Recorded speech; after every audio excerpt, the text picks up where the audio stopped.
আমার প্রিয় ছাত্রছাত্রীরা, আজকে মাধ্যমিক পরীক্ষা শেষ হওয়ার পর যাতে ছাত্রছাত্রীরা ভালো রেজাল্ট করতে পারে তার জন্য কিছু মোটিভেশন দেওয়ার চেষ্টা করছি।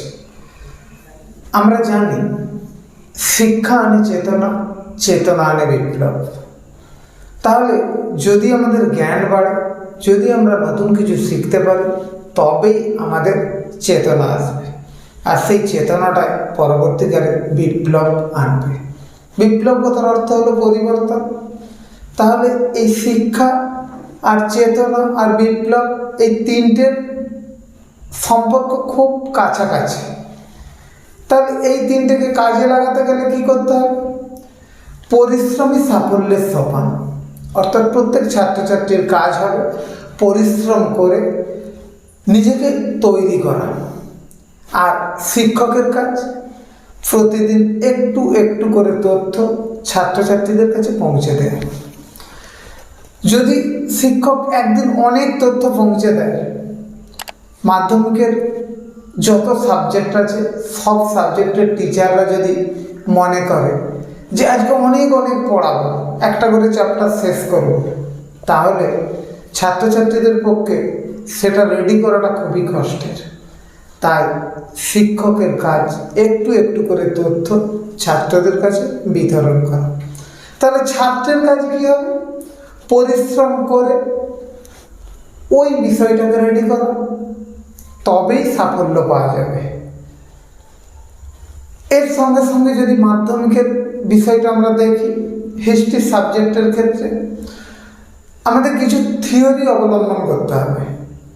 প্রতিদিন রুটিন, আমরা যেমন প্রতিদিন বই নিয়ে বসি, প্রতিদিনের রুটিন থাকবে সমস্ত সাবজেক্টের। যদি সমস্ত সাবজেক্টের রুটিন কেউ না করতে পারে, তাহলে ছাত্রছাত্রীরা নিজেদের মতো করে রুটিন তৈরি করবে। প্রতিদিন যদি ইতিহাসের 1 নম্বর 2 নম্বরের প্রশ্ন, খুব গুরুত্বপূর্ণ বিষয়, এই 1 নম্বরের প্রশ্ন এবং 2 নম্বরের প্রশ্ন যদি কোনো ছাত্রছাত্রী ভালোভাবে প্রস্তুতি নিতে পারে, তাহলে তাদের রেজাল্ট ভালো হবে। আর তার জন্য কি করতে হবে? একটা নির্দিষ্ট রুটিন তৈরি করতে হবে। একটা শর্ট প্রশ্ন আর 2 নম্বরের, যে 1 নম্বরের প্রশ্ন আর 2 নম্বরের প্রশ্নের খাতা রেডি করতে হবে। এই খাতাতে প্রতিদিন তারিখ দিয়ে, অর্থাৎ আজকের যদি 22 তারিখ হয়, তাহলে 22 তারিখ দিয়ে যে মাস হবে আর সালটা লিখে 5টা করে প্রশ্ন প্রতিদিন আমাকে রেডি করতে হবে। এটা 1 নম্বরের প্রশ্ন। তারপর 5টা যদি রেডি হয়, 2 নম্বরের প্রশ্ন 3টে করে রেডি করতে হবে। যদি এইভাবে আমরা প্রতিদিন রেডি করতে পারি, 30 দিনের পরে আমরা নিজেরাই বুঝতে পারবো আমাদের কতটা উন্নতি হয়েছে বা হয়নি। তাহলে সেই জন্য কী করতে হবে? পরিশ্রম করতে হবে। অর্থাৎ পরিশ্রমই হচ্ছে আমাদের সাফল্যের চাবিকাঠি। পরিশ্রম করলেই তবে আমরা ভালো কিছু পাবো।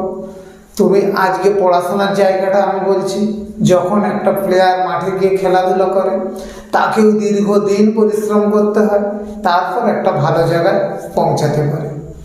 তাহলে এই পরিশ্রমের জায়গাটা আমাদের প্রত্যেকেই পরিশ্রম করে করে একটা ভালো জায়গায় আসছে।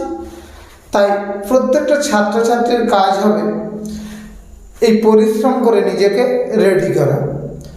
তাই এই ভিডিওটা আর বেশি না বাড়িয়ে, যেগুলো কাজের কথা, এই কথাগুলো তোমরা প্রত্যেকেই মাথায় রাখবে।